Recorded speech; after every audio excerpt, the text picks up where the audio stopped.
పెట్టుకోండి మీరంతా కూడా.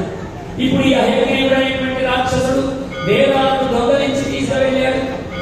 లోకమంతా నీళ్లలో మునిగిపోయి ఉన్నది. అలా నీళ్లలో మునిగిపోయినటువంటి కల్పాంతపు క్షణములలో సత్యవ్రతుడు అని ఒక రాజర్షి ఉండేవాడు.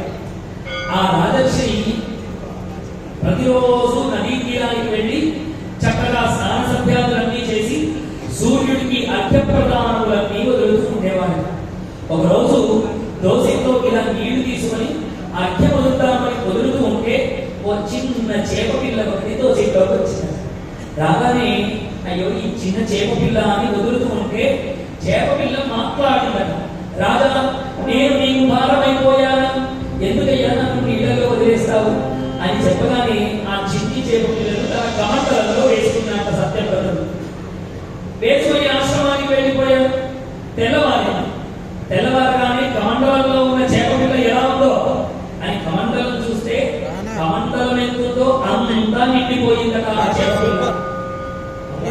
ఇదేదో మాయా చేపలాగా ఉంది అని ఆ చేప పిల్లలు తీసి తన ఇంట్లో ఉన్న తొట్టిలో వేశాక ఆ తొట్టిలో వేసి వేయగానే తొట్టి అంత పెద్దగా పెరిగిపోయింది.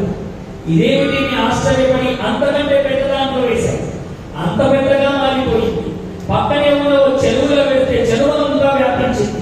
ఇలా ఎక్కడ వేస్తే అక్కడ అది పెద్దగా పెరిగిపోతూనే ఉన్నదట. పెరిగిపోతూ ఉంటే సత్యవ్రతుడికి అనుమానం కలిగి నీవు మాయావివి అయితే కాదు కదా, మాయా రాక్షసుడు అయితే కాదు కదా, ఎందుకు నా వెంట పడుతున్నావు అని అడిగాడు సత్యవ్రతుడు. అడగగానే ఈ మత్స్య రూపంలో ఉన్నటువంటి శ్రీమన్నారాయణుడు సత్యవ్రతుడితో అన్నాడు, రాజా సత్యవ్రత, రాజా సత్యవ్రత, నేనెవరనుకుంటుంది, నేను మత్స్య రూపంలో వచ్చేటువంటి శ్రీమన్నారాయణుడు. నేటికి 7వ దినమున ఈ లోకమంతా జంతువు మార్గం వీస్తుంది. భీకర